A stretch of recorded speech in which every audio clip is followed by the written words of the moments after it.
Devi, and I've been with Blue Star for most of my life. And I'm so excited to be in this moment with all of you and, of course, with our beloved Guruji.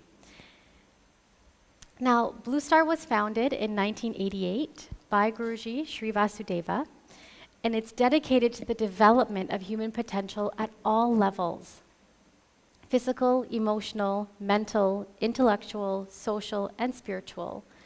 The programs here at Blue Star are focused on self-realization and optimal well-being. It's focused on community service and co-creating a more compassionate and peaceful world. Now, growing up with Blue Star has been invaluable to my own life. It's given me the courage to live a little bit differently in the world, and that's what saved me.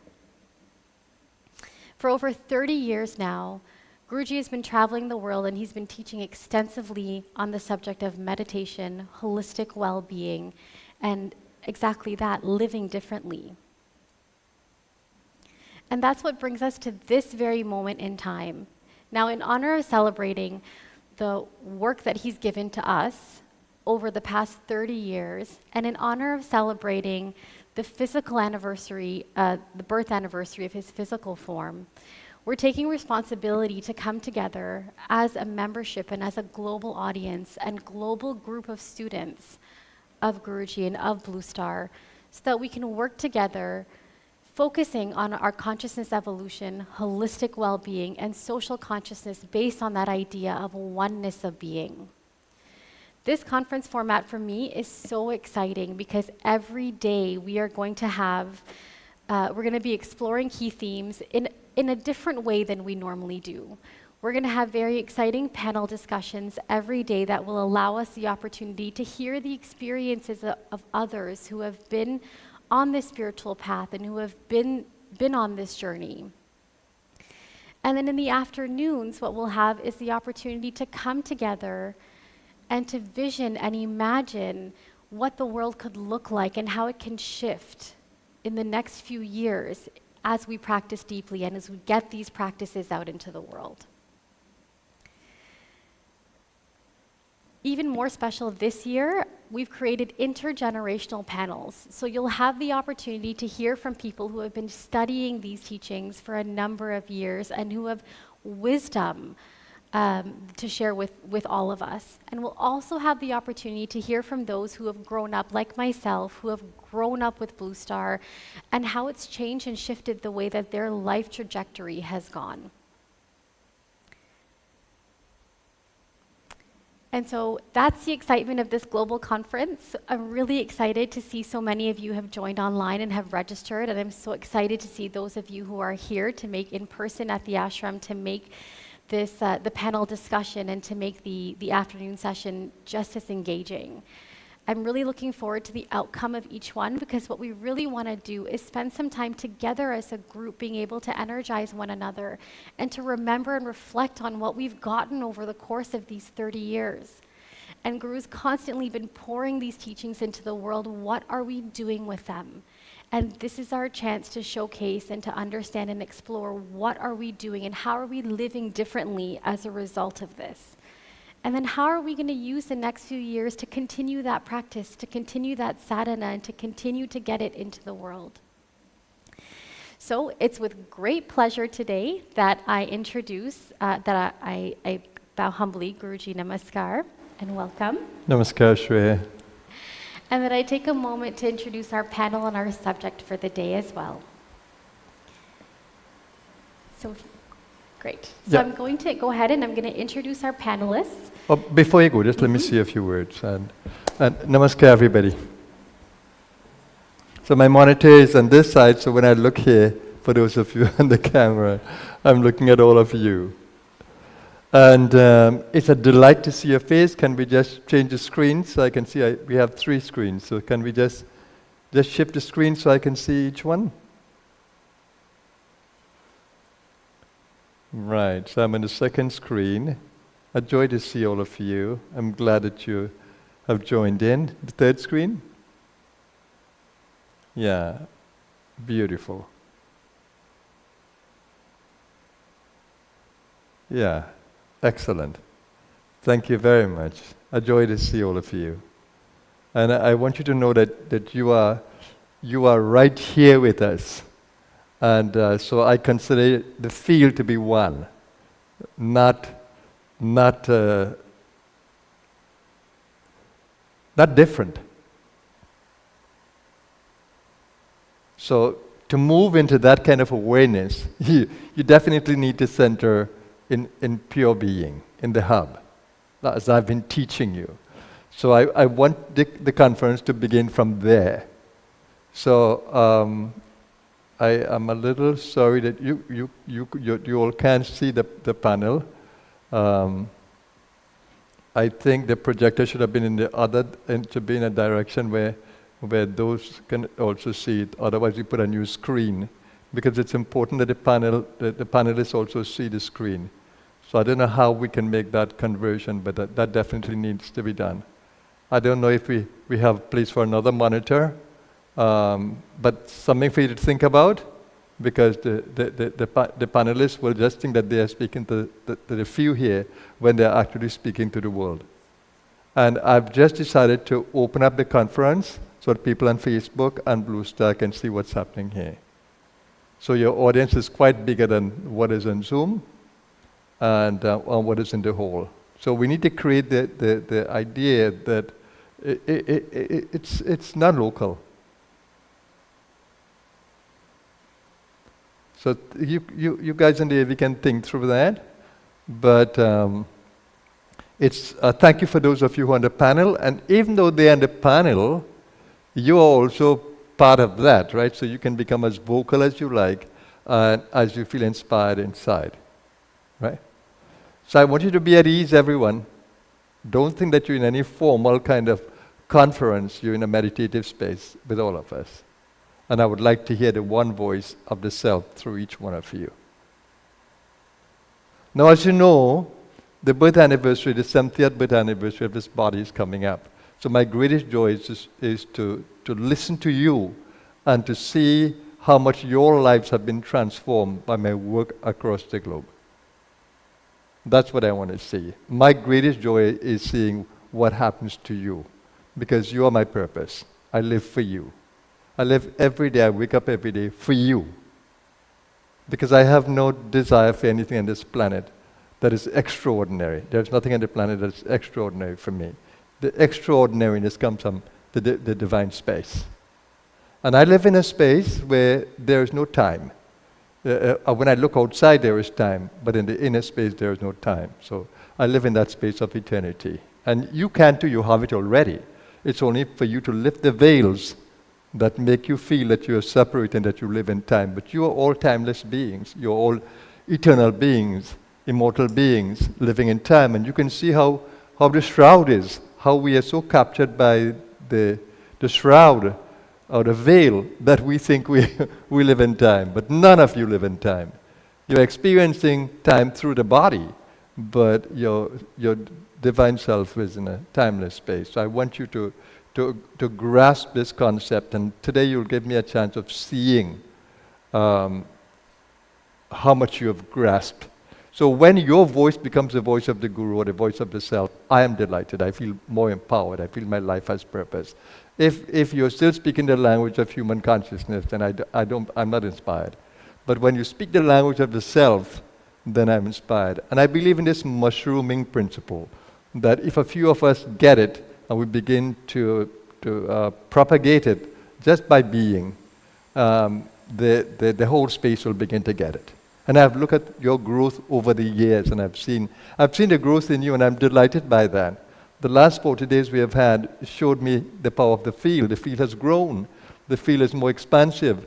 And so that made me feel proud. It gives me more life. It gives me more energy in the body to do more. And now that I'm not traveling because I want to be resident here, I want to grow the centers here. There's a lot of work to do. The experience of the field has excited me.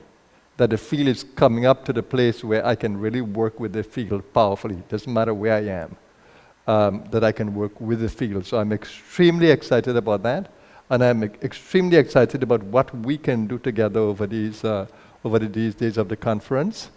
And we have sort of sequenced it in such a way that on the weekend we can have more moderators involved. So if you see the sequence that we have the subjects, they're sequenced because of the availability of the panelists.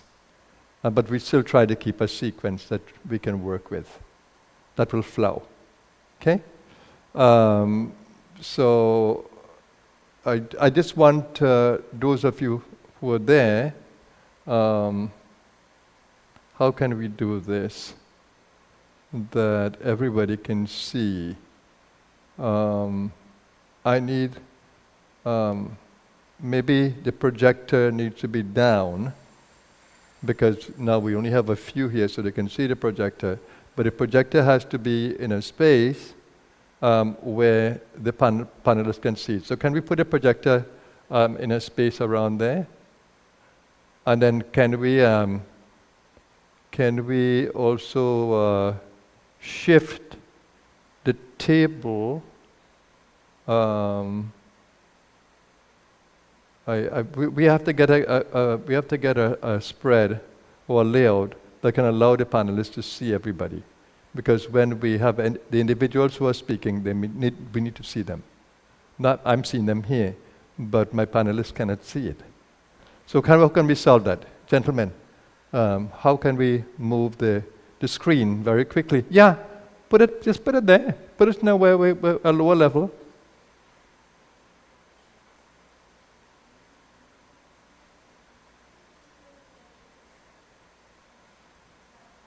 Or can we put it in a space by the AV, where we could shut off one of the windows of the AV? We can lower it. We can put it by the AV there and just lower it. Just lower the stand. That's at the lowest of the stand. Oh, it's pretty good there. Panelists can see it comfortably. All right, panelists, you decide where you best can see it.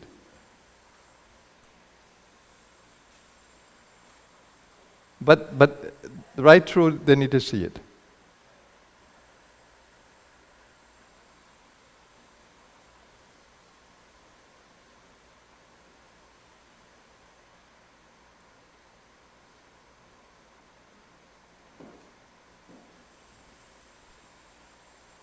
Yeah, and we can arrange the chairs in such a way that you can see everyone. Just the way you shift the chairs. Yeah.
Lakshmana.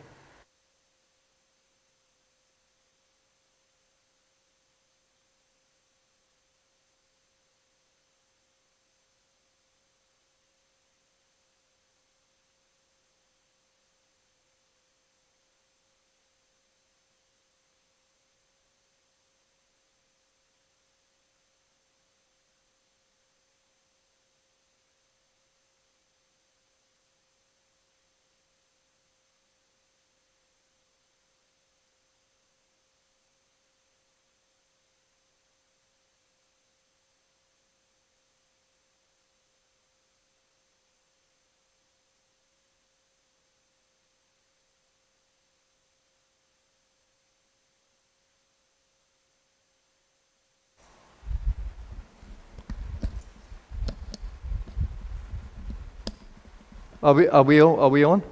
Yeah, back to you, Shreya. So that's what I wanted to say to all of you, and to welcome you to today. I'm extremely excited about what's going to happen. Yeah. So just remember, you are in the one field. There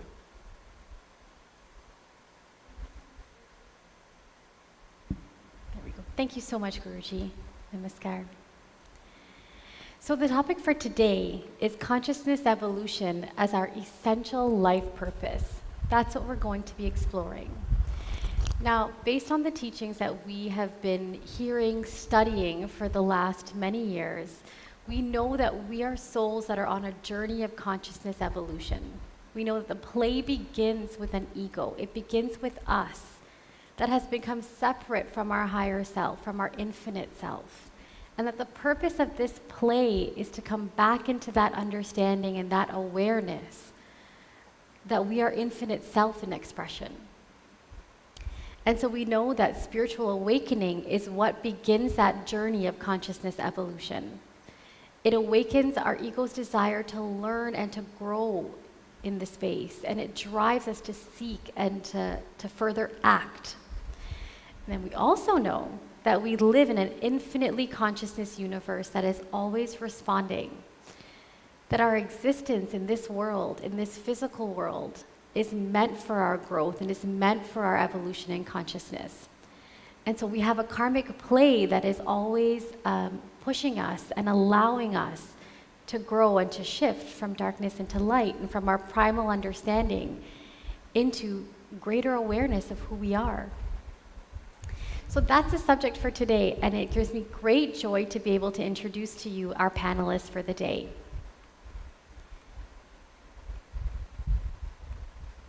So joining us from his temporary home in Sweden, Akshay, or Adi Dev Narayan, has been involved with Blue Star teachings from the age of 2. He's grown up around the Blue Star Canada family for many years, and he's visited the ashram in Trinidad every summer of his childhood. He pursued high academic achievements while keeping a very close bond with Guruji. And in his university years, he developed a passion for scientific research. At the same time, Guruji gave him his spiritual name, Adi Dev. Adi Dev's life journey has taken him to some of the most prominent research hubs in the world, including the Max Planck MD Anderson Cancer Center and the National Institute of Health in the USA. But more than this, he's met guides, mentors, and friends who have enhanced and deepened his spiritual practices and perspectives. Now serving as a postdoctoral research fellow at the Karolinska Institute in Sweden, Adi Dev is exploring the field of Parkinson's disease research with a global network of friends and colleagues through teaching, research, friendship, and many other relationships. Adi Dev has enjoyed fascinating experiences which continue to deepen his hunger for spiritual seeking. He's committed to using the avenue of research and to exploring and sharing his passion for seeking with students. So welcome to our panel, Adi Dev. Thank you so much for making the time to be here. Now, joining from our home in Romania, Dr. Diani is a specialist in integrative functional medicine and a psychotherapist. She also has training in Ayurvedic medicine, detox, and nutritional therapy and nutritionist medicine. Currently, she's working as a medical doctor at the largest private Romanian health service provider, in addition to her own private practice where she combines allopathic medicine, naturopathy, and psychotherapy. Thank you so much for joining us, Diani. We are happy to have you.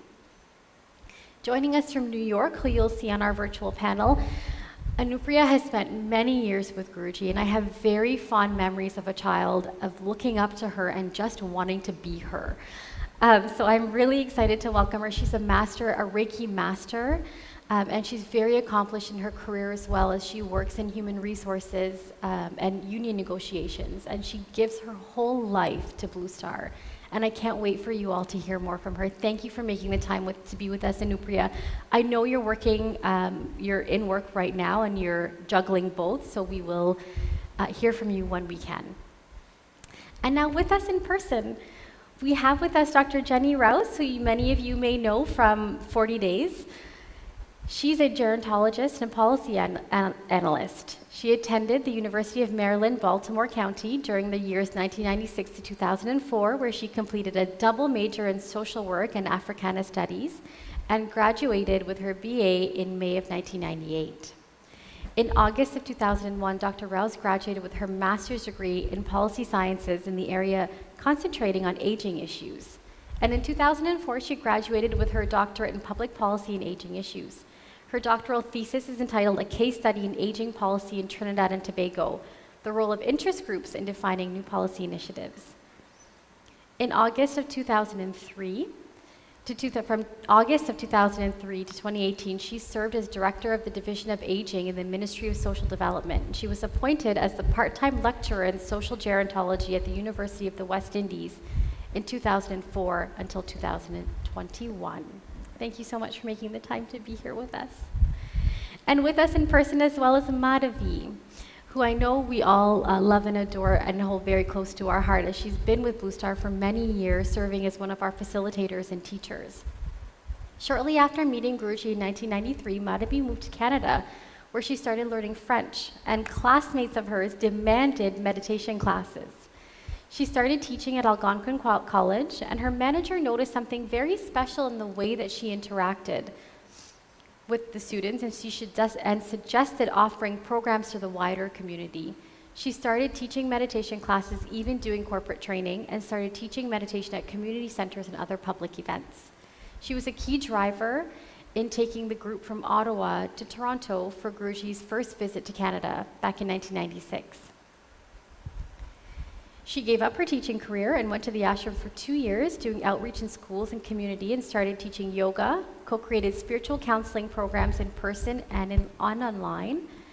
And she started transcribing and editing Guruji's talks and meditations. She's also traveled to Blue Star Europe groups and co-created programs there as well. So thank you, Madhavi, for being with us. So with that, we are going to get started with our first question, which is very exciting. And I'm going to turn it over to our panelists, and we're going to start with you, Madhavi. Can you share with us the early stage of your spiritual journey and the moment that you made the shift from living in a primal or ignorant way of living to spiritual awakening? And tell us what that was like. Namaskar, everyone. How marvelous it is to be together. It is a cherished moment when we have the opportunity to come together like this. As a global community, as a global family. So a very interesting question. When my early stage, it was very interesting. I was born in a family that was very dedicated to spirituality of every sort, every denomination, wherever it was expressed. And my mother was very unusual in that as a small child, I was very critical. I was critical of my parents, of my family members, of anybody I interacted with. And she would say, yeah, but what is it that is irritating you about this other person? And then she would slowly, but definitely show me how that very quality is inside of me, and how I was showing that to this other person, and challenged me to transform that quality. And she held my feet to the fire until I did. I could not get away from that person until I made at least some small shift. So of course, when I met Gurudev, actually before that, after my mother passed away, I was looking desperately for someone like her who could show me how to live a spiritual life, who could model that. Some people could maybe model some qualities, but could not tell me how I could do it myself, how I could make that shift myself. No matter how much I wanted to, I couldn't do it. And that frustration eventually led me to Gurudev. And from the moment of that recognition, this is my Guru, then the guidance came immediately. He started to tell me what I needed to do, the steps I needed to take. And what was more exciting is not just the steps, but as I followed, I could begin to feel some shifts inside of me. I began to see that what I was seeking was possible as I followed what he shared. Thank you, Madhavi. I'm going to turn it over to Anupriya if she's available and ask her to give us a similar response to the same question. Can you share with us your early stages of your spiritual journey and the moment that you made the shift from living in a primal life to your spiritual awakening and recognizing that there's more? Watched out as well. We're in the same boat there where Scope is agreed upon. Materials have all been developed. So this would have been about 29 years ago. So it's been more than half of my life. I would say, unlike Madhavi, I didn't know that I was seeking anything. But what I did know is that I was not a happy person. I know that I was often plagued with sadness or just discontent. And I think this is one of those situations where the universe was seeking me. And I was unconsciously searching. But I do know that, like Madhavi, I come from a prayerful family, a very religious and a deeply spiritual family. And so in some ways, I think I was prepared to meet a guru eventually somewhere. My concept of guru was very different because I come from a Hindu background. So my concept of guru was a godfather that you were christened with and someone who would give you a mantra, and that would be, someone who would sort of guide you, I guess. But what I found in my search when I came across Guru, through my elder sister, Elsie, who's been, very instrumental in Blue Star as well. But we are generations apart. And so she said to me, come and meet my Guru. And I was like, who's your Guru? And where'd you get a Guru from? Because I'm thinking of her godfather and this is a different person. So I was visiting Trinidad at the time. We had just had a Ramayana or a Bhagavad, so many days of prayer, intense prayer. And so I decided to go. And of course, there was an instant connection in that I could have related to what he was saying, to the chanting.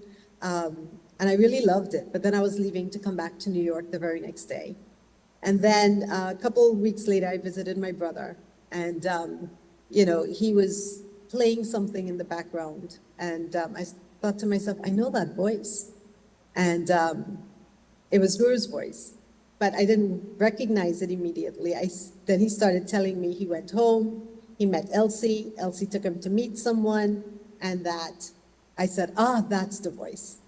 So there were 2 tapes that I got. Back then it was cassettes. So I got 2 cassettes from him that morning. One was Let Go and Let God, and the other was Loneliness. And I think I was in my 20s, so I think there was some loneliness.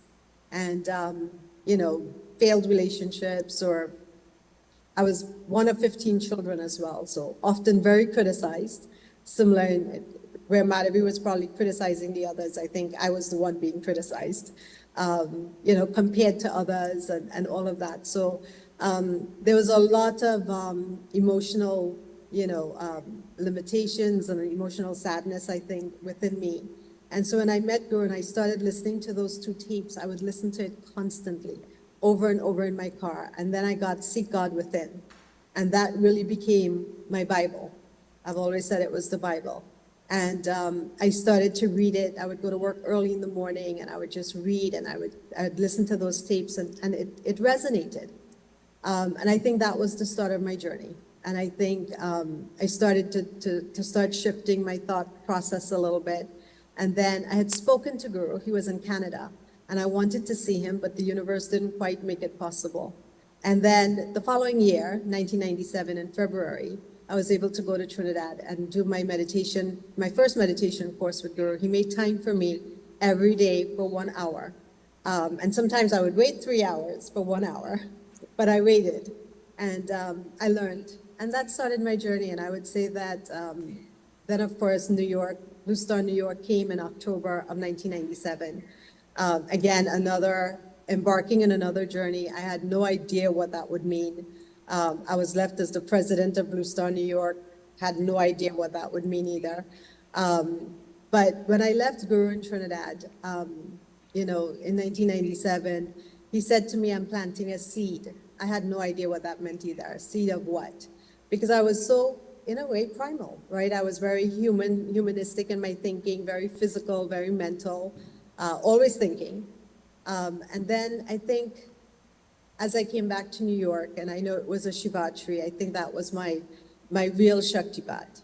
After he had left us here in New York, where we were having satsangs and we started to have programs. But my Shaktipat came on a Shivatri, February of 1998. And I think my life has never been the same. I have been dedicated I would say I started being dedicated to the Guru or to Blue Star.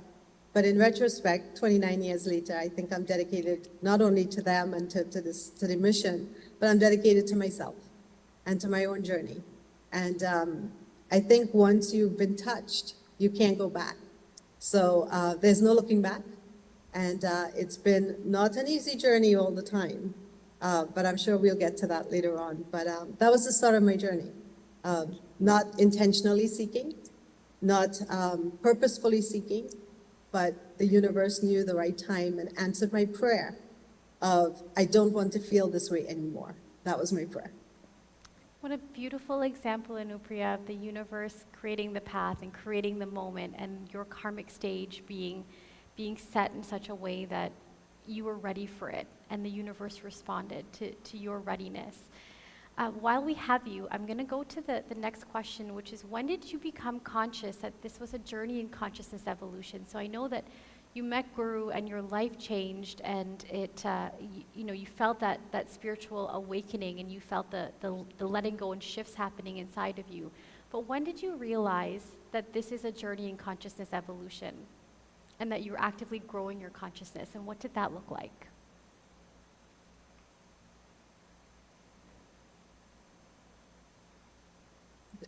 Okay. So those words of consciousness and evolution didn't dawn on me when I first met Guru. I didn't know what all of that was. All I know is that when I used to get his messages, because as we became Blue Star New York, every Thursday night we had satsang, and Guru would send us a special message for satsang. And I would study those messages. And of course, in meeting Guru, I knew nothing about Blue Star, right? And so here we are with an organization. So I had to learn about Blue Star. So I got all the Blue Star Yoga Ashram teachings, teacher level 1, teacher level 2. And I started to study it so that I can teach the others here in New York at the center. And I would constantly be asking questions. So I think in some ways, without recognizing that it was a conscious journey, I think my consciousness started to shift naturally by inquiring. If I would read something and I didn't understand it, I would ask questions. So I spent a lot of time, effort, money that, as a young person without much, whatever I had, to try to be in his presence, to learn from him every retreat, every conference there was that I could make. Every time I could make a call just to say, tell me what this means. And more importantly, what did it mean for me? So it wasn't just about reading words on a page, but I wanted to know how I could take that and make a difference in my life, because I didn't want to feel the sadness that I spoke about. So I think over time, as I studied those messages and I worked with the center, we had, out of 7 days in a week, we were meeting 6 days in a week. We were meeting one day for Shiva Mahimna, one day for Guru Gita. I had a children's program that ran for about 15 years, so I was doing children's program. We had satsang on Thursdays. We were studying the Shiva Mahimna on one night. So we were always doing something as a group. And I think naturally I started to evolve in my way of thinking. I started to see the shift. I was feeling a little better, but there were times when it would be so intense. I would just sit there and cry. And I wouldn't know what I'm crying for sometimes, but I guess it was all part of the inner relief. And the pain intensified, the sadness intensified. And so I would question, what is all of this about? Is this what I'm supposed to feel? But then there would be the compassion of the Guru and the understanding. So when there was the outer push, there was that inner pull from the Guru. And I held on to that. I held on to the desire not to feel the pain. I held on to the desire not to exhibit any negativity, not to be affected by others, and not to feel limited in my being. And I think that's when I recognized that this was something that was going to transform my life, but not just my life, everybody that I was impacting, and hopefully my family as well. And I think in time I saw that. Of course, at the time I didn't know that, but it came in time. So I think it didn't happen right away, but through the discipline, having the gift of a center in New York and the people that attended the center, and of course the gift of the Guru, always being there to support and to help and to guide, that made it more of a conscious journey. Now I can see there's an evolution. Absolutely. Thank you so much for sharing that. Those are excellent strategies for how we continue to grow our consciousness as well, for those of you who are listening. So, keeping with community and spiritual centers and holding on to that relationship with the Guru as well until it comes naturally within us, that push and that pull. Thank you so much for sharing, Anupriya. Let's come into the hall to Dr. Jenny. I'm going to ask the same question. Can you share with us that early stage of your spiritual journey and that moment that made you shift? Namaskar, everyone. Well, I'm an old soldier in the game now. And I had these images. I'm the last of 9. I'm the last of 9 in my family. So I had a built-in community in the home. And so only as I grew older and realized that tended to give me that sense of safety and security and also community. So it was important to be able to project, because as being the last, if you didn't say and explain clearly what you wanted, you would be sidelined. So all these were the little building blocks that helped to shape who I have become. Also too, in school, I remember I was about at the age of 6 or 7, and we had British teachers at the time in junior school. They were all spinsters. That too was a sign of seeing strong women who were very modest, who were very simple, but had a kind of strength that I never was exposed to. And I remember they asked all of us to say what we would like to be when we become adults. And I told them, I don't have any image or anything that I want to be. I will just be, not understanding why the question. One I remembered wanted to be a bride. That I would never forget that. And you had to draw what you wanted to be. Payroll, supply chain accounting tool. Because I had no image, I didn't have anything to draw. So I look back at all these little instances. And coming from a family of 9, as I got older now and became a teenager, in the same school, I moved up it was a high school. Then my classmates, they were either one child in a family or 2 or whatever. So whenever I reached to school, my desk would be surrounded by them because they wanted to hear what transpired in my household that they would never ever experience. And so I had to relate like a griot, which I am becoming. I used to have to give them, because we didn't have television, so it was live performances, and they would be so enamored. But the fallout from that was, my father was an educator all of his life and a very strict disciplinarian. My report cards at the end of every term, I would get B minus, B plus, never an A. But they would have a note at the bottom saying, Jennifer has potential, but she talks too much. And that was because of my classmates. I was always engaging, you know.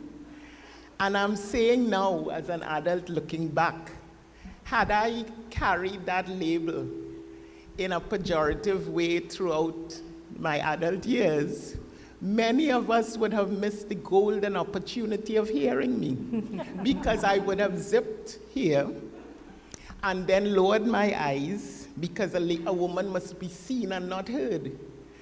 And that's not who I came on this play to be. And so I'm listening and I'm chuckling to myself. And then I met, in my first job that I got at 19, I met who would become my life partner. I was 19. And he was already reading Vivekananda and the spirituality. And he was the one who introduced it to me. And from my father, who was an avid reader, he read every night for about 4 hours, I got the discipline of reading.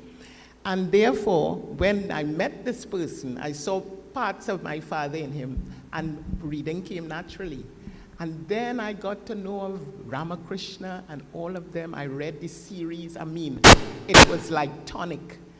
And then at a certain point, it felt almost like deja vu, like this literature, why does it feel familiar? Why does it sound familiar? And I would just read, and then I went on to Aurobindo and a whole set of them. Not understanding then that I was cocooning myself and getting another way of how to live. But then I couldn't relate easily to my peers, because I found that, you know, what to speak about, what to engage. And then I stopped reading the literature and began to be more Western and live more worldly.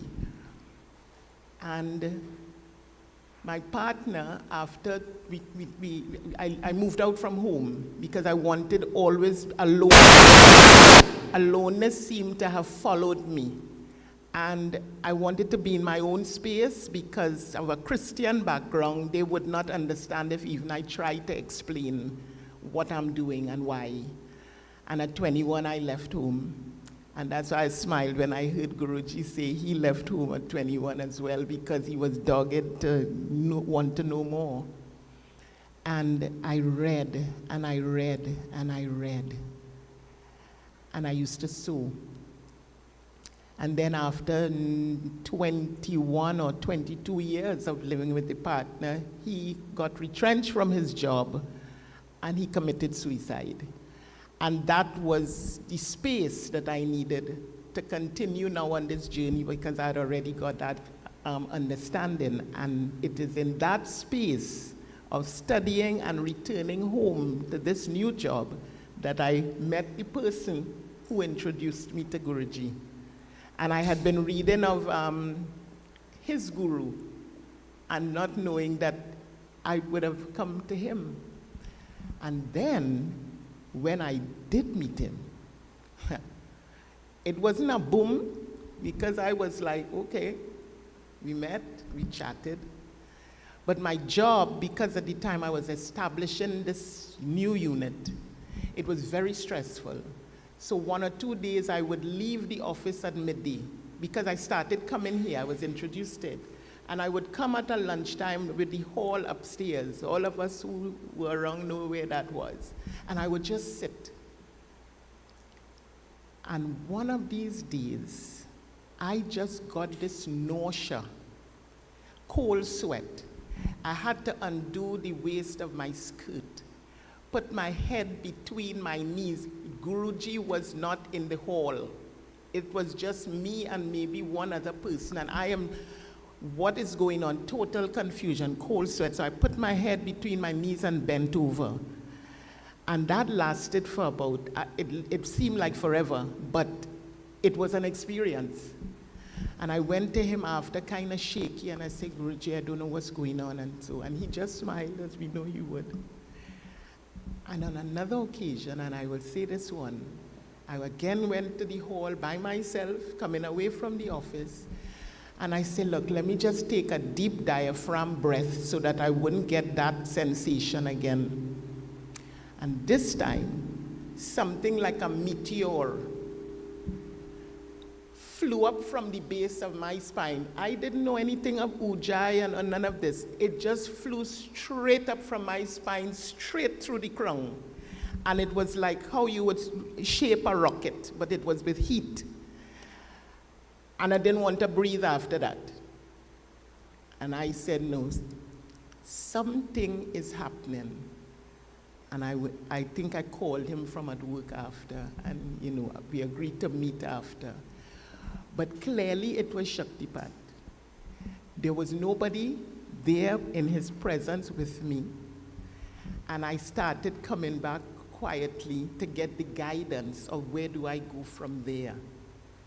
But I can't help but look at all the influencers who, because I was never a groupie, so you had to make sense, things had to make sense, and I was always curious. But what I forgot to mention, having read all that literature of Eastern philosophy, gave me the base. But now, as Guruji reminded us, even from Vivekananda, that you cannot catch it from a book, you cannot catch it from a person. It has to be an impulse coming from someone who has experienced it. And that's how my Guruji, now I could call him my Guruji. And where it is now is that 20 years have passed. And I didn't realize how the time just went. But I'm here. I started staying and spending my Christmas week into New Year's right here in the ashram, and realizing more and more just from the room that I stayed in, which was not as elaborate as they are now, less is more. So I didn't have to deal with too much. This is enough. All that is here is enough. And those were the little things that I used to always take away whenever I leave, but always yearning to come back, until I'm here now, understanding the Guru principle, having assimilated it, and know that I don't have to drive from the office to be with him. I just have to know how to evoke it. And I will close by saying, when even I sat here and went through the script of what I saw in front of me, a lot of activity was going on, all up in here. The mind was going at regarding how should I answer it and whatever. And then I remember that day I visited here and Guruji said, your mind is overheating. I was just excited to see him. And he put his hand on my head and he said, you're overheating. And then when he moved his hand, he said, okay, you're breathing okay again. And so I tried it for the first time on my own. After reading the question, I put the paper aside and I say, wait a minute, these little things that are going on in your head, just bring it down. Bring it down. You don't overheat. Just let it go, and don't let the intellect invade and stymie what will come naturally from her. And that's how I'm able to answer you, not in a boring way, but not too expanded. To say that's why I'm here. I have to be here for this chapter of my life. But I'm screen.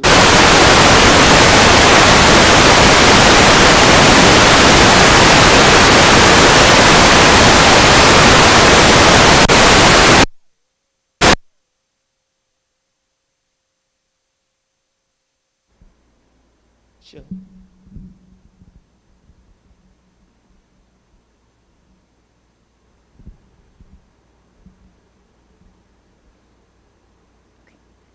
Thank you so much for sharing that.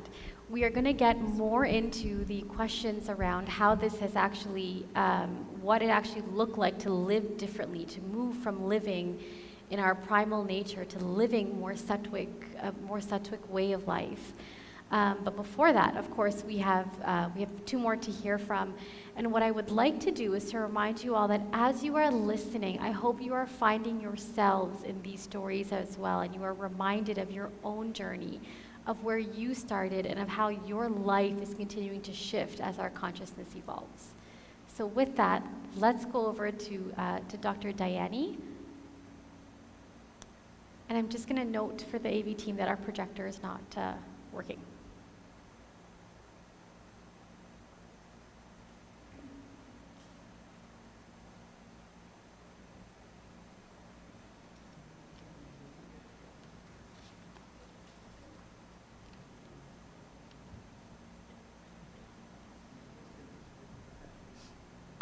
Let's go. Namaskar.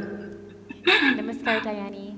Namaskar, Guruji. Namaskar, everyone. It's a huge honor and blessed to be with all of you, my Blue Star family, my brothers and spiritual brothers and sisters. And of course, I'm nervous. I speak to a lot of people, but now I'm nervous because I'm in front of you and I'm here with all my heart, open heart.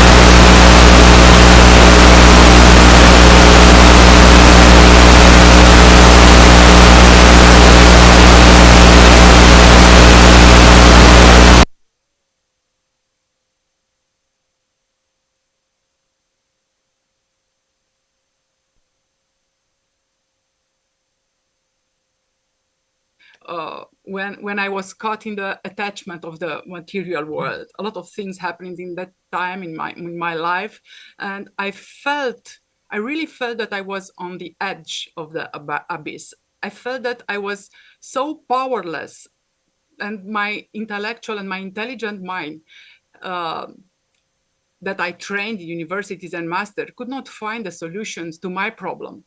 So I felt so stressed and so hopeless in that moment that I could feel actually and see how white hairs were growing in my hair.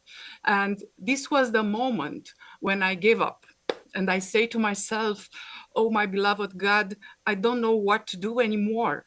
And I abandon myself to your will. Your will be done. I'm a Christian Orthodox, so my only spiritual practice were to go to the church from time to time. My family was not so religious, so my connection with God was a personal thing. I always felt that is something beyond this plane, a huge power. And when I surrender, when I did, actually say these things that I abandon myself to your will. In this moment, everything changed. In a couple of days, a friend invited me to her, and there I met two persons.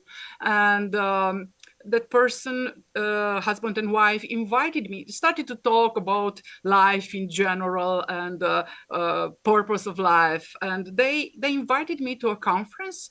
They said to me that it will, in Romania, in Bucharest, is the capital of Romania, and they invited me to a conference, and they said to me that an enlightened yogi master will be there. You realize that I don't know what it meant, because I don't know nothing about yogi masters or what is about an enlightened yogi master. But I felt that I must go there. Part of curiosity, but something inside of me drove me there, to be there and to see what's happening. And now you know, of course, the enlightened yogi master was Guruji. And in that moment, I realized that I was ready to meet him. Because in the moment when I stepped in the hall, it was a big hall with hundreds of people. Guruji came into the stage, and after a beautiful namaskar and a short presentation, we started to chant. I love to sing, but chanting is something different. I felt the Sanskrit words resonating in myself. you realize that it was a different, total different language for me. But I started to chant with Guruji Om Namah Shivaya, and my soul resonated. My whole body was chanting with Guruji. And I felt that I must feel this energy more and more. I want more this energy. Suddenly, my thoughts disappear. I was so calm, and I was enjoying the sound of my voice and how it resonates in me, and how the sound of Guruji's voice is resonating in me. And then it was beginning, Guruji started to talk about spirituality. And for the first time, I understand my intellectual mind wants something more than simple words told me by a priest or a monk. And Guruji transmitted me the truth, the universal truth of the spirituality in specific words that resonate with me. And I say, aha, this about it. This is about spirituality, but I wanted more. I wanted to know more about these things. And next day, I was in my first retreat in Bucharest, in Sinai, and it was in Romanian mountains retreat. It was a weekend retreat. And then I tasted a little bit of spiritual discipline and more conference. There, of course, Guruji touched the top of my head, and I felt lost in his big brown eyes. Anything else disappeared. Everything else disappeared. I just bathing in his eyes, and I felt an ocean of love and peace. And of course, I want to remain there forever and ever. And I felt that is so familiar to me. And this is the path that I have to take for the rest of my life if I want something else, because I felt that something inside of me is seeking this peace and love. And 2 months ago, I came to Trinidad, to the ashram of Trinidad. And I confess that in the moment I touch the ground of the ashram, I kneel after two days of flight. There are 9,000 kilometers between Romania and Trinidad. It was 2 a.m. in the deepest of night, and I kneel and I kiss the ground, and I said to myself, I'm home, God, I'm home. And a pure joy, a childhood joy, spring out of my heart, and I remain this child. And then this beautiful journey of finding myself, my true self, began. It is a fairy tale. For me, it's a fairy tale. And I try to remain in discipline as much as I can. But what I feel in every minute of my life is the constant presence of Guruji. He is with me in any step, in any thought, in every action that I have and I give. With any person that I meet, I feel that Guru is with me. And this kind of energy is building up all my life today. So I'm so grateful to the universe that bring Guruji into my life.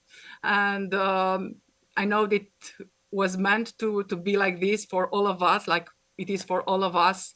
And we are here together just to be here for each other and to build together this beautiful, beautiful Blue Star community and Blue Star world.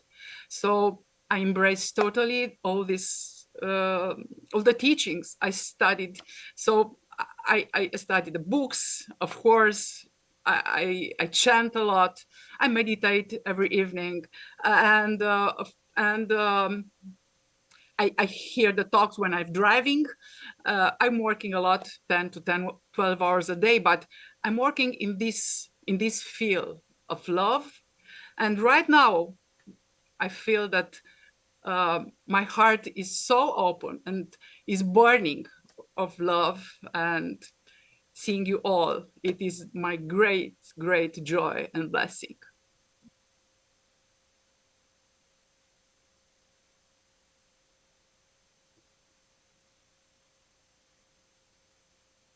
Thank you, Dr. Dayani, for sharing. Thank you so much for sharing with us the way that you managed to shift from into that space of love, into that space of being worthy of love, and into a greater space of light.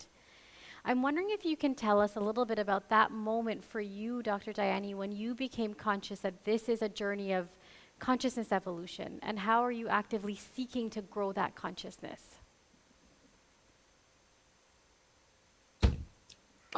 This happened, I think, the first time or twice when I came to the ashram, when I cried a lot. So during Shiva Mahimna, I cried a lot. I remember that someone was near me and passing me some handkerchief, and I was crying a lot. And I feel so relieved and so I don't know, held held in that space.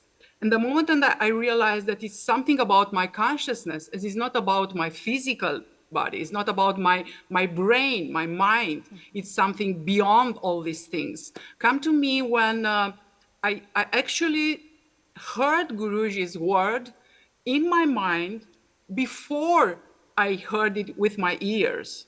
So that was the moment when I understand that the communication and what is happening is beyond physical thing, is beyond ears and eyes and physical body, is something in the consciousness. And this is and that I want to see more and I want to feel more. And this is the moment when I started to communicate with Guruji in every day of my life and in every moment of my life, because I'm constantly communicating with him, not verbally, from time to time with messages, recorded messages, but I'm constantly having this connection. And I put this question to my mind every time: what is going Guru to say about this? What advice it will give it to me? Oh my God, what did Guru said that I did this? It is wrong or not, or something like this. So this shift of physical plane in the consciousness come natural in the field of the ashram. It's been surrounded by disciples, true disciples with total surrender and abandon myself, because my inner self, what it wanted to grow. And I wanted to touch my inner Guru, and Guru opened the door and opened the hand and receive me in his beautiful love space. And I feel nourished, and I go there every time I need. I know that the space is open, not only for me, for all of us. It's open. Just step in the field of love and energy, and we will be nourished together. Thank you, Dayani.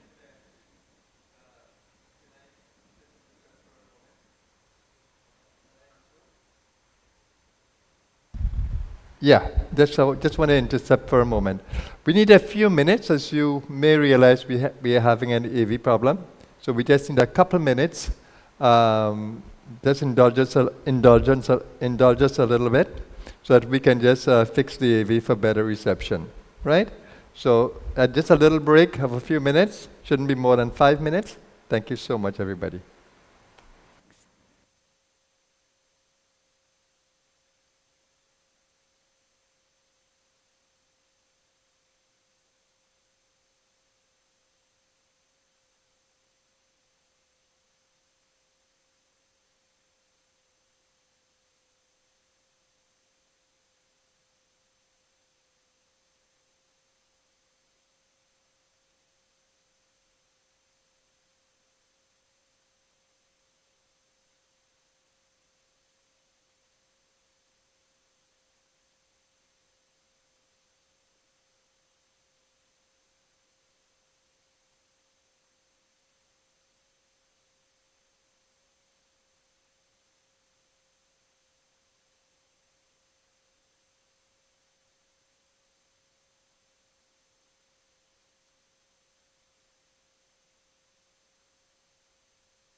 Arti, do you think you can man a camera, maybe?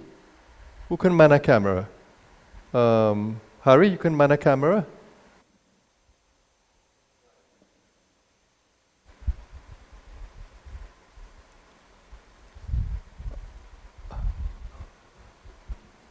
All right, so you guys don't really need this. So you can come off it. You don't. Leave it, yeah, leave that. So you don't burn the Wi-Fi.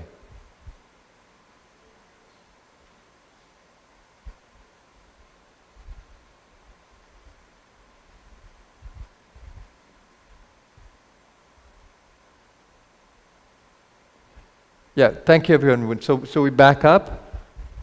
Yeah. If we listen to all the speakers, it's going to take a long time. So we have to find a way to make this shorter. So Diane, I want to thank you for your contribution there. But we need to hear from Adidev. Can we come on to Adidev, Shreya? Absolutely. Go ahead. And just share a little bit before we begin to ask questions, because I would like to hear everybody from the conference as well.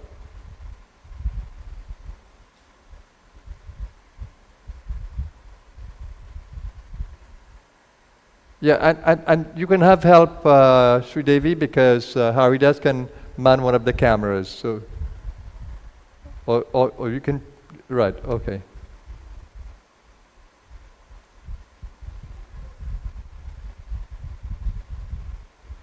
Yeah.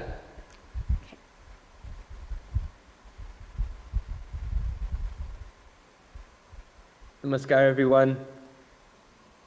Namaskar, Adidev. It's a joy to be here and to share with you, talking about the early stages of my spiritual journey and making that shift again from, those primal urges and moving into spiritual awareness, that consciousness evolution and starting that process. I was very blessed to be at the age of 2 when Guru came into my life. And as you can imagine, the spirit of a child is so free. And it was just such a blessing to be introduced to the Blue Star family. Dr. Diane, you said it so beautifully, I think, is that I wasn't introduced to individuals as, as others. This was my family. They were my brothers, they were my sisters, they were my uncles, they were my aunts, and that's how I spoke with everyone, and that's how I acknowledged everyone and shared with everyone. And as a young one, the intellectual concept of Guru, of course, it was Guru is someone that you could, as a youngster, I remember feeling that difference. But Guru was, and I think it was a beautiful start of our relationship. Guru was a friend first and foremost, was and still is a friend first and foremost in my heart. And that was the start of this magical journey. And going to the ashram, going to Trinidad, and being at Blue Star Canada, around everyone, it was that sense of play, that sense of freedom, that sense of amazing, whether it's climbing the mango trees in Trinidad or going to the cow pen, or just being around everyone and having that freedom of a child. That was so essential, I feel, to everything else that would come, because as a child you have that freedom, but when the biological hormones start and the world starts to become a more challenging play, that's where the primal urges, anger, aggression, romantic feelings, food, all those primal senses start to come up. Then I felt more than before. And it was overcoming those and coping with those. It was having the right tools, I feel, the right family too, who also embraced who embraced these wonderful teachings and supported me.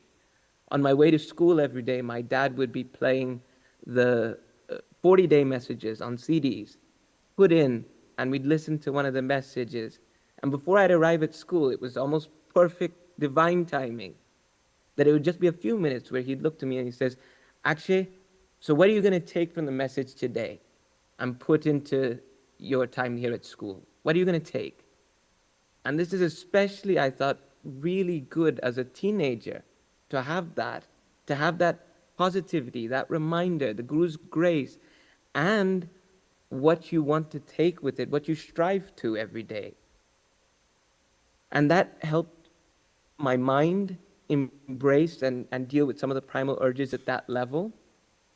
And then having my mom and my grandmother especially, people intensely involved in the chanting and the bhakti aspect of devotion, that is something that still grounds me to this day, because dealing with the academics and everything, sometimes the primal urges to be far too intellectual and in the head, totally caught up there.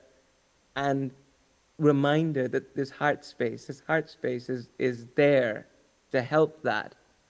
And as a young man too, coming into a more physical sense, and sometimes the aggressions and so on that can come, anger that can come, Guru advised me and my parents really wonderfully to get involved in martial arts, to have that guidance of a martial arts master to help guide this physical body into these ways.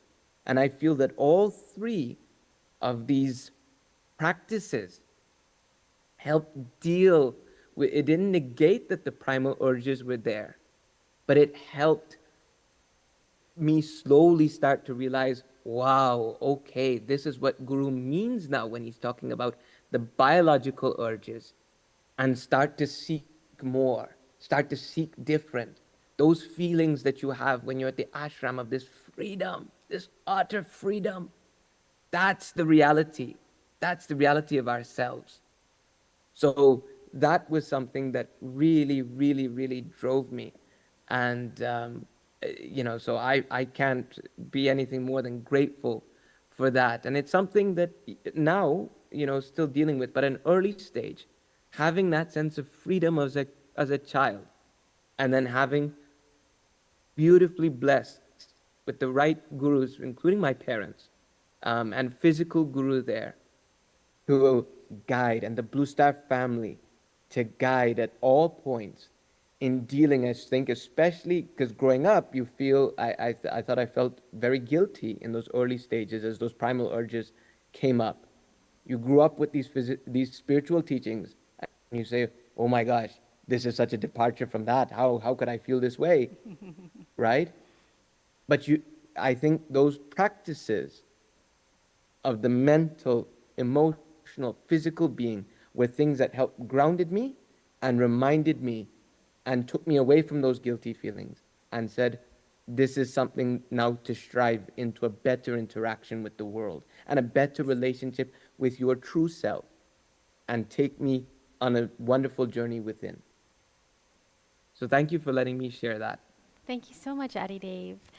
And you having met Guru when you were 2 years old reminds me as well of the next segment that I don't think we're going to get to, around karmic stage, and the fact that your karmic stage was set in a way that allowed you to meet the Guru at such an early age and allowed you to be able to have the life and growing of that consciousness from so young. That reminds me of myself as well, and I'm ever so grateful for that.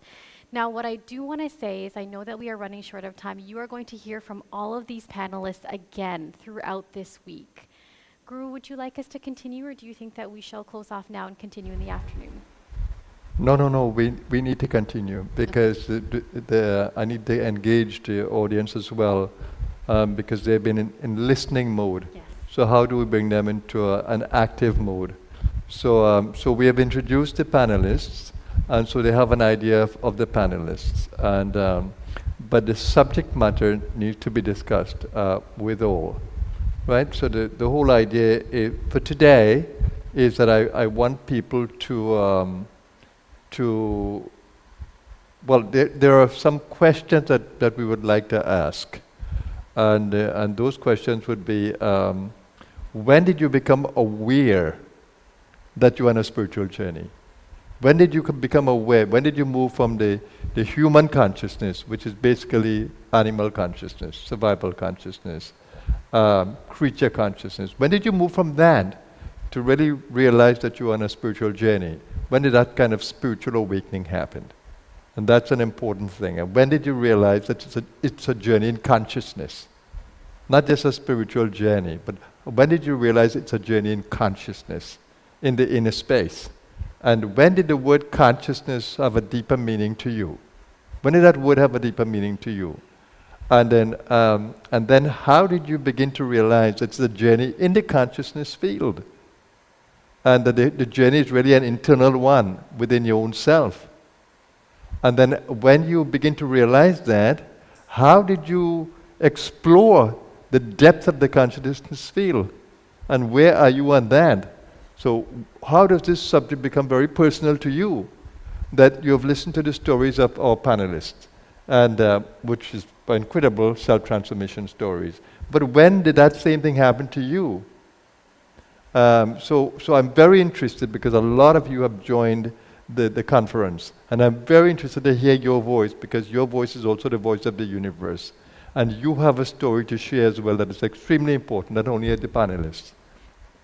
So how do we begin to feel that we are all panelists? That we are all part of this conversation? And that the self is just one, the Guru is just one. Because my joy is when you open up and I can hear in your voice the voice of the self or the voice of the Guru. So all of you joining in today made me very happy that we really truly have a global conference. And how can we become awake to that? How can we share that experience that we have friends in this whole group that we are? How can we make all our voices important and heard? So that's what I would like. So I would like to open up the floor to those of you. Of course, you can lift your hand. You're on the Zoom. You know how to use the Zoom, and begin to create a really global conversation. And we want to hear your voice. We need to see your face. And let all become part of this incredible story of becoming awake to consciousness transformation and its possibilities.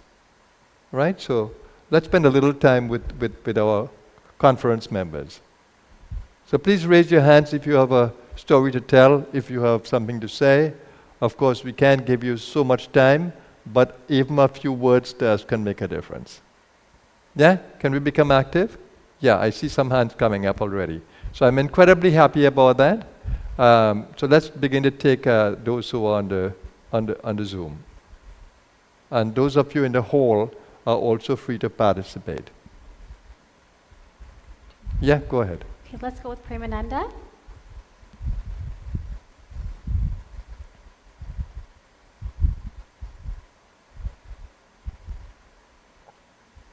Can we get there we go. Thank you. Namaskar, my dear master. Namaskar, my dear colleagues. I'm honored to participate and very, very happy. And I want to be sincere now and hoping I'm not irritating my master. I want to resume just to the experience of this minutes or even hours spent today in your marvelous company. I have to confess that I hesitated a lot to take part or not in this event. And our beloved master pushed me to come and to participate, and I am again extremely grateful for this opportunity. Premanandaji, it's nice to hear you, but Yes. I just want you to remember that the topic is consciousness evolution. About conscious evolution, I want Yeah, to yeah. So can you please tell us what is exciting about it and what your words are in terms of contributing to the conference? Yes. When the event began, I felt the enormous influence of the field, of this group, and of you, my dear master. I felt a lot of love, and I felt that I'm one with everyone else. All the participants, if I saw them or not, I felt one with all the other. And during our spiritual path, we had encountered one another, and maybe sometimes we have disagreements, and I wanted to see in myself how are my feelings toward a person who, let's say, insulted me, or I did Okay, so something. that's a good point. That's a good point that you feel Yes. that's oneness. We all begin to share in that incredible oneness. So I'm going to say thank you very much. And Yes. we are happy that you could feel... I'm sorry. I wanted to tell you that I felt nothing from that remember. Which is beautiful. I felt only love. Right, and so maybe that's forgiveness. that's an excellent thing, but thank you very much for that. So let's hear some You're other welcome. voices there and in the field.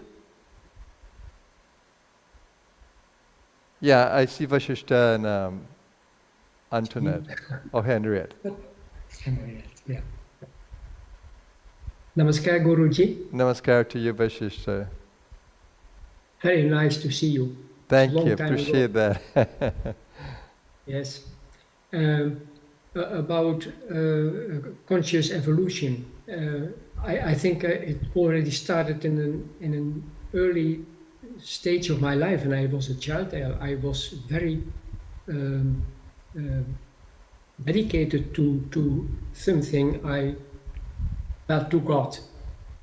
I had the feeling that I had a kind of relation with it. And when I grew up in my teenagers years, I asked the questions in the church because there were a lot of questions and they didn't give me an answer. Later on in my life, I went to an Advaita Vedanta school because I thought they teach me lessons who I could use in my work, not so especially for myself, but to make my life more complete, to be a better boss in my work. But it didn't fulfill me. And then I looked on a lot of places with I even used drugs for a time. Yeah, that's lovely, Vashishta. But when did you become aware that the journey is a journey in consciousness? When did you move away from the human, the personal, to see that it's a journey in consciousness, and that consciousness is infinite, and it has enormous potential? When did you come into that awareness? It started on the moment I met you for the first time. Yes. There was an emptiness in me in that time. How many years now have you met me, Vashishta? It was in 2007, Guruji. 7, yeah. And where do you feel now in terms of the progression of having met me to where you are now? What has happened to your consciousness? I had the feeling that I am in contact, in a kind of loving contact with the people around me, and with the people I met, not especially just the people direct around me, but the people I met just for a short time. I have the feeling that Fantastic. So do you see that when your consciousness grows, that your relationship of oneness with those around you, or kindness, yes, or compassion, changes, that you feel more unity, yes, with the space? Yes, that's right. Yeah. And I have the feeling that I can understand them, and I recognize the things they say. Some things sometimes that are not such a nice things, but I recognize it because it's in me too. Yeah, absolutely. And, Thank you, my sister. Appreciate that. That gives us another dimension to the journey. Okay, so let's take Jyoti. I see Jyoti is there. Jyoti, let's speak to the subject. I know you have been making a lot of strides in your journey because you've been writing Yes. to me, and I feel more and more happy when I see how you are shifting simply by being in your own space, that you are shifting also in relationships. So go ahead, let's hear your voice. For me, it's very helpful to stay as much as I can in the now and remain open so that I can listen as complete as possible. Because I am not me, I'm also my circumstances. And when it's about consciousness evolution, I cannot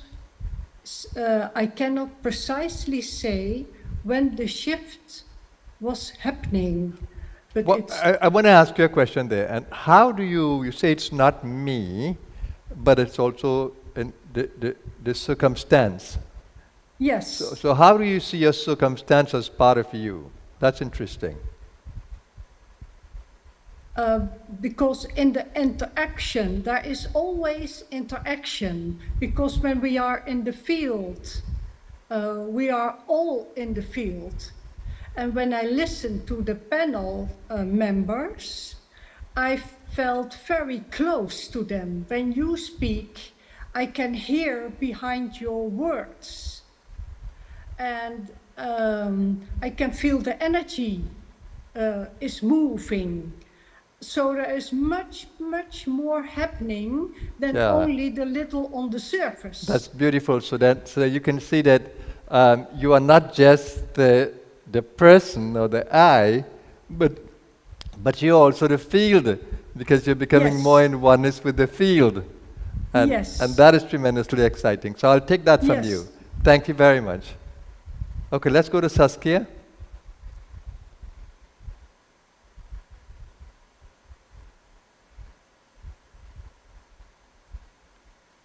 Yeah, let's get Saskia. Yes, thank you. Do you hear me? Yeah, perfectly. Namaskar, Guruji, and everyone. Namaskar. I experienced, when I met you, a recognition that was far beyond my intelligence. It was so beautiful. It was an experience beyond the material things, beyond the intellectual mind. And then when that was in 2006, and when I went to the ashram the next year, I was in a retreat and I felt experiences in the energy levels around the chakra domain, the chakras. I really felt magical things happening inside of me by your Shaktipat. And those experiences make me shift to the consciousness of that there is a power in me and in everything around me that is beyond everything I read. And that made my journey more intense to experience. Yeah, that's a beautiful one, because now you are not speaking about consciousness only, but a power. So let me ask you a question there. How is that power that you feel related to consciousness? What do you think? I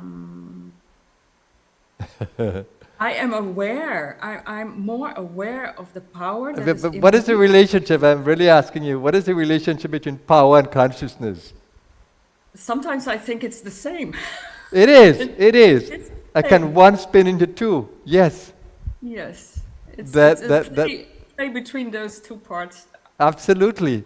So there's a oneness between consciousness and energy. The only thing is that that energy is changing, but consciousness isn't. exactly. And I think the Kundalini that is working in me and in the environment, I see that as one play. It is. It It's for is. me, it's happening around me. I have a relation to it, and I see it quite different than before I met you. That's beautiful, but in this seeing, let's speak a little bit about consciousness and seeing, because conscious and to see, they're related, right? So if you are conscious, you're perceiving, you're seeing. So how do you see? How do you? Well, I'm going to do word witness. How do you witness the play of energy? Because there's a seeing and there's an energetic experience. And even though we are having the energetic experience, we are still seeing. We are seeing the beginning of the experience, the life of the experience, and when it ends as well. So the seeing remains constant.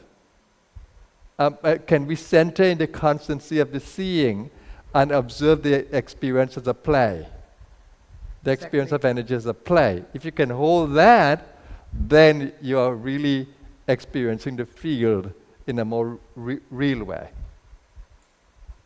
Yes, the moments grow that's that so I power can and consciousness are related, and consciousness has to do all about seeing and witnessing.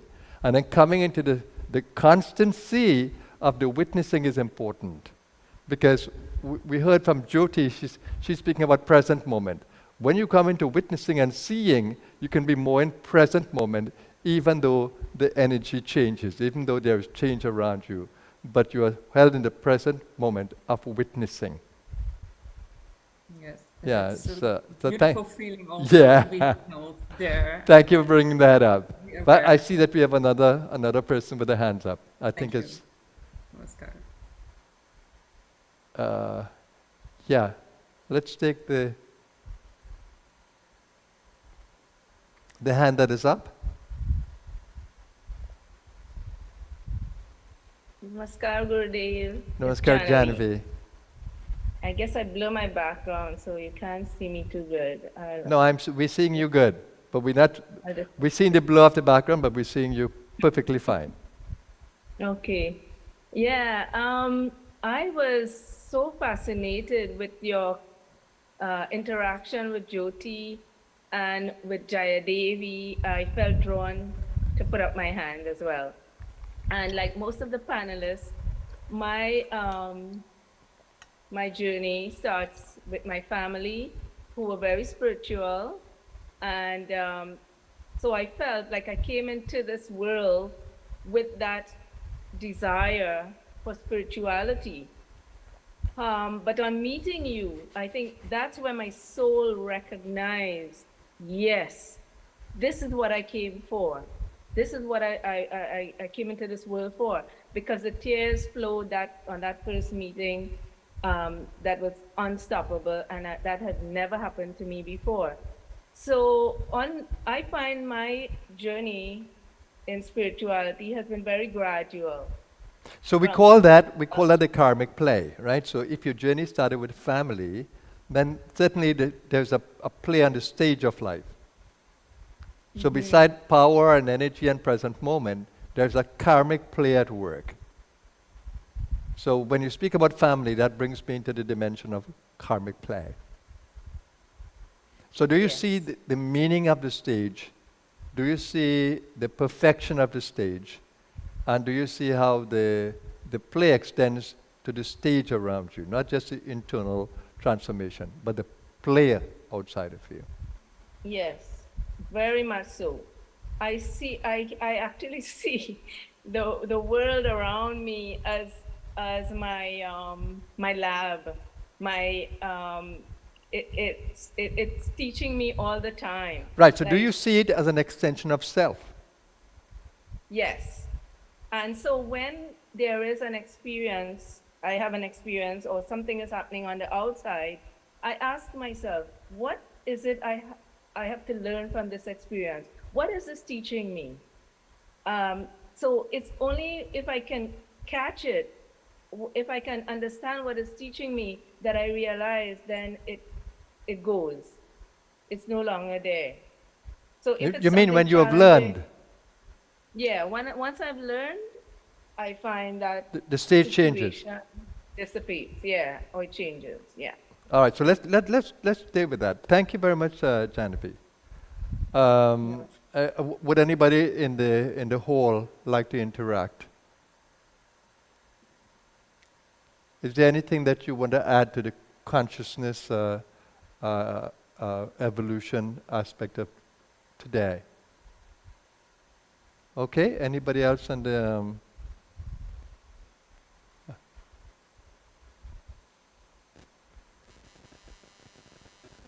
all right, yeah, so I see Anna is... oh, Kathleen, yeah, because I thought Kathleen was here before. Kathleen, go ahead. This is Ireland. Yeah, We are happy to namaskar. have an Irish voice. Thank you very much. And yeah, I loved when you asked all the questions to begin with. And the spiritual journey was something that I kind of innately had an awareness as a child, regardless of religion. And it seemed like it was something that was beyond religion. And I was seeking for that. And then what was the meaning of consciousness?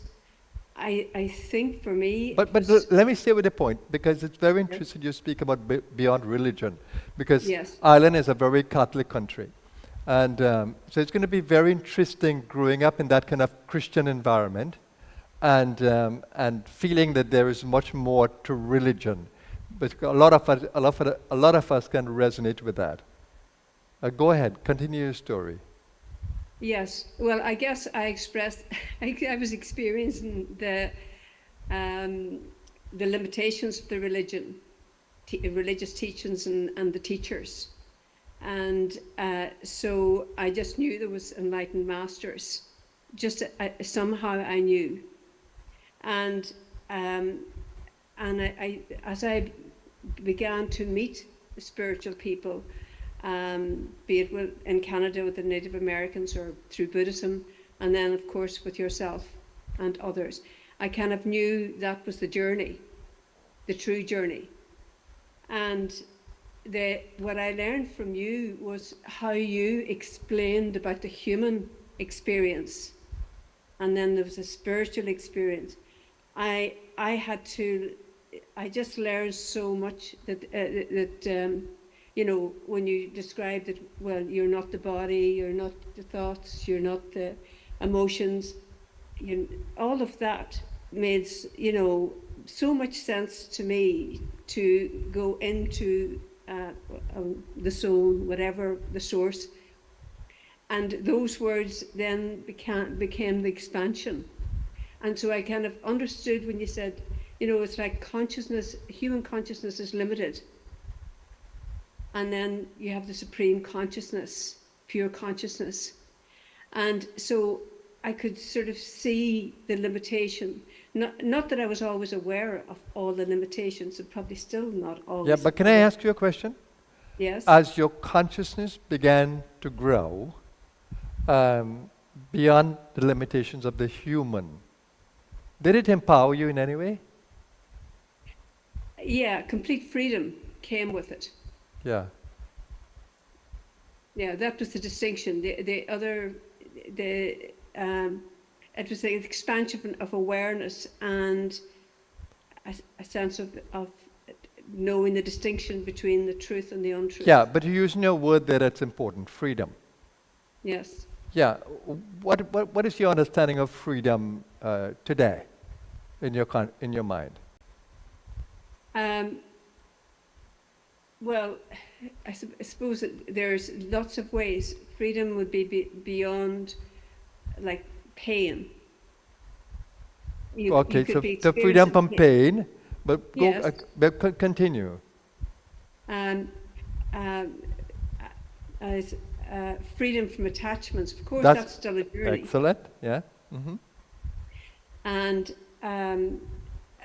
well, freedom is It's beyond words. How would you feel if you're completely free? Give me an idea of what freedom feels like, maybe. If you're completely free, just think about that. How do you feel? I think light, complete light. Yeah.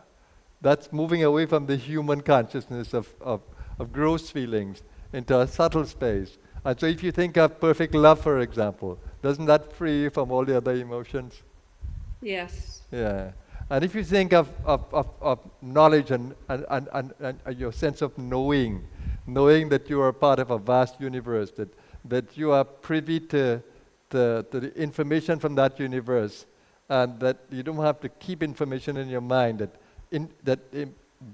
that what you want to know or need to know, it comes by intuition. If you just open up your mind to be intuitive and to be silent, that the universe can speak and bring information to you. When you feel unburdened by the need to know, but know that everything that you need to know will come to you, wouldn't that be a kind of beautiful sense of freedom? That you don't need that the universe knows, and that you are part of the universe and you're connected to it, so it will show you everything that you need to know. Yes, and even though I know what you've just said, and I like that statement in he who thinks he knows, knows not, and he who knows, he knows not, Yes. knows. But having said that, I still need to hear that, because I'm still on that journey of maybe not having gone the complete leap. Yeah, and that's a good thing. That's a good thing. It's a work in progress. But we need to know every step is perfect in itself. No matter where you are, that it's perfect on the journey. Yes. Yeah. All right, so... Thank you. Yeah, thank you. We have one more. Anna, I'll give you a few minutes and then we'll close for a little meditation. Namaskar, Guruji. Namaskar, everyone, my brothers and sisters, as Dr. Dayani beautifully mentioned. Especially, I like to do a roundup, because all I want to say is that my own journey is unique, but I've been recognizing myself in all of the journeys. And the consciousness has been with me all my life. But I think now I'm in a stage that I can actually see it and I can feel it. What do you think is responsible? Just a moment. What do you think is responsible that now you can see more, even though you were conscious throughout the life, you think? What is the reason for seeing a little more now? What do you think? I think it's the Guru principle somehow that I really needed like a master and to journey into material life, because on my own. We'll take that point, Anna. We'll take that point. Yeah, a master makes a difference. Yes, it does. Yeah. So thank you very much. Yeah, Jenny.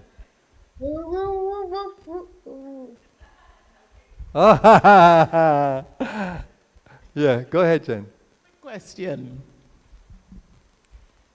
When you tell me sometimes in your response to something I might have messaged you, and you said, wow, you are in my field, I am now going to tell you what that does to me.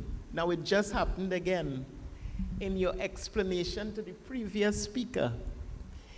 Everything that I was going to mention concerning, I said, why doesn't she say freedom? Why doesn't she say what it does with me? I pull back from saying what I'm saying, like, Guruji, I was going to say that exact thing, because it gives me a sense of where you going with this, you know? If you're feeling it, just keep quiet. So I am now asking it as a question. When we are aligned with you, I'm not attached to you, because I recognize when I language it differently. If I'm attached with you, attachment is driven with fear and vulnerability, like, oh my God, he can't die now, and all those kind of things, right? And he's getting old, and all of that is gone. I know you with me wherever, whenever, however. Good? Absolutely. So having established myself in that, grounded in it, understand it, then it leaves me in that space where as you say, I'm aligned in your field. So when often you say something, I am like, but it's like almost deja vu. Now, there's a thin line with knowing now, because you remember when you explained to me silence, silence does not mean that you don't speak. So it's a question of when to say, how to say, or if to say. And that's beautiful. Now, if I'm speaking and you begin to feel that I am asking your questions and the person is answering, then you are me. So you don't need to think, when do I speak? Because you are speaking. Because you are fulfilled with everything that I'm asking. But if for a moment that a thought comes to you that I'm not saying, right, then you say, Guruji, can I, just like what you did here, Guruji, can I say a few words? And that's how you know when to speak. So tie that in now with when you speak of being in a non-local space. That is non-local. All right. Yeah, see, Well, you know exactly when to pick up the mic and say, Guruji, I want to say a few words. And that's when you get silent. That's when I get silent. Because you explained it once to us in a virtual that once you hear us speaking, you know I'm you fulfilled. have nothing to say. No. Wow. So that's a beautiful way to end this part of yeah, it. yeah. All right, you. so can we go into meditation for a few minutes only? Because I don't want to end the session without a few minutes of meditation. Right, so unpin and give me the field. Yeah, give me the field. Lovely. Okay, everyone, I'm so gratified that we have your presence with us. Let's come into that silent space together. Just clear the mind of thoughts you don't need.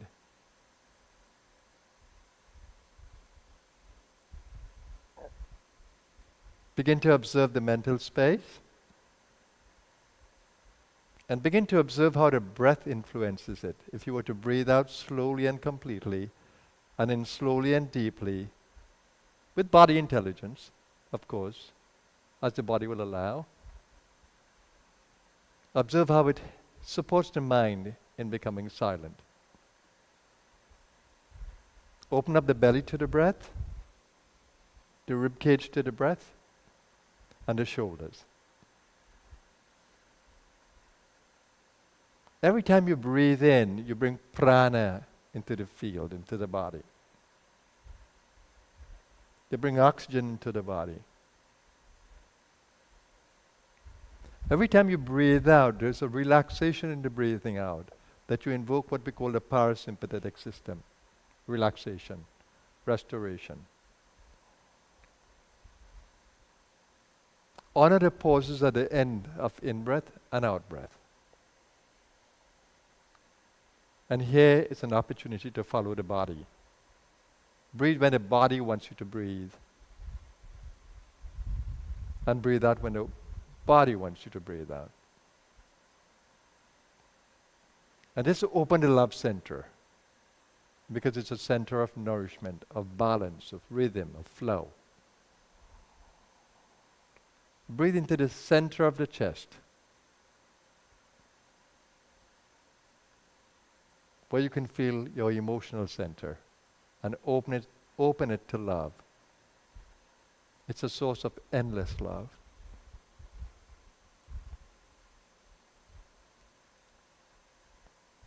And then combine that with the breathing. As you opening up, as you open the breath, you are centering into love. And as you breathe out, you're sharing that love with the body and with the space. And together, let's generate this feeling of gladness. The Bible says, a merry heart doeth like medicine. Ayurveda says that the heart brings paraojas, nourishment.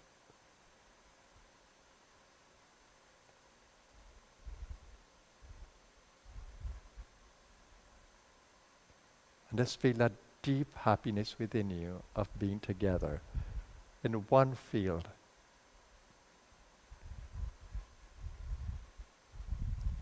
and let it grow.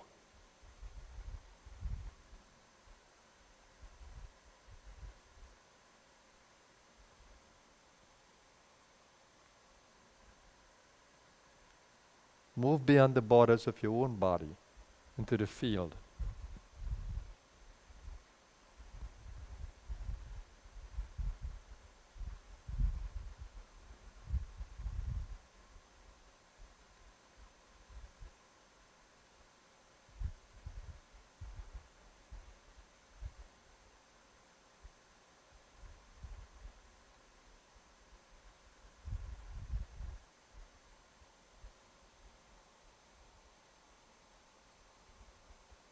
And feel a sense of gratitude for the gift of this moment, for the gift of more awareness, for the gift of knowledge, for the gift of each other, and for the gift of spiritual masters.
And join me in our togetherness prayer.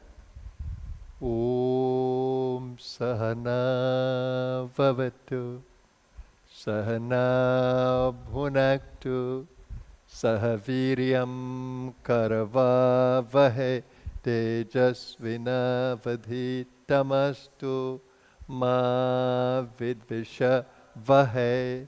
Om Shanti Shanti Shanti. May we be protected together. May we be nourished together. May we achieve strength together. May our knowledge be full of light. May we remain united beyond differences. Om. Peace, peace, peace. Thank you very much, everyone. Thank you, panelists. Thank you, Shreyaji.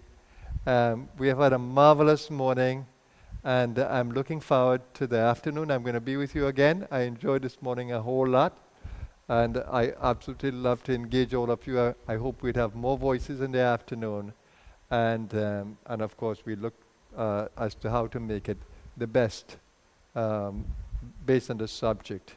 Shreya, when do we meet again? At 2:30. 2:30? Yep. For those in Romania, would that be okay if we meet at 2:30? Or should we meet earlier? We can meet at 2 p.m. if that's...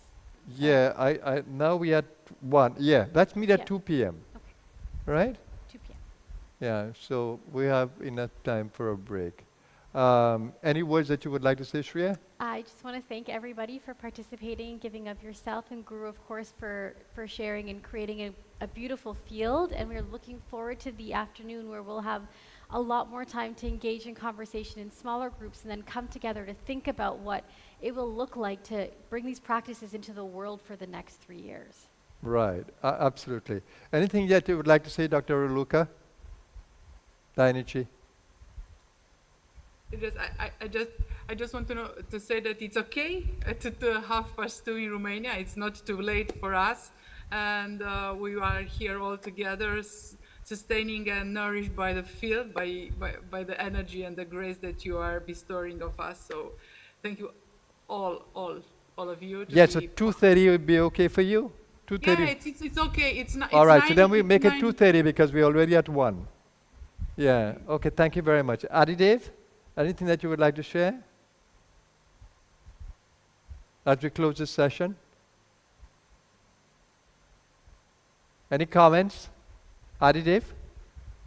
Namaskar. Thank you so much. No, I'll see you all in the afternoon. Fantastic. I look forward to being part of this session in the space then, Guruji. Right. Thank you so much. Fantastic.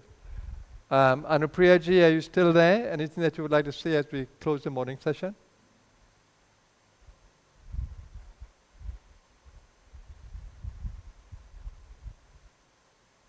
Madhavi, anything that you would like to say as we close the morning session? I don't see Anupriya, but she's busy, I'm sure. Because she's at the workplace. Madhavi ji, anything that you would like to say as we close the morning session? Yeah, thank you very much, Gurudev. Very inspiring to hear all the stories and to see the teachings come alive in each person. And looking forward to the afternoon to hear how we take it forward. Thanks very much. Yeah, excellent. Thank you very much, everyone.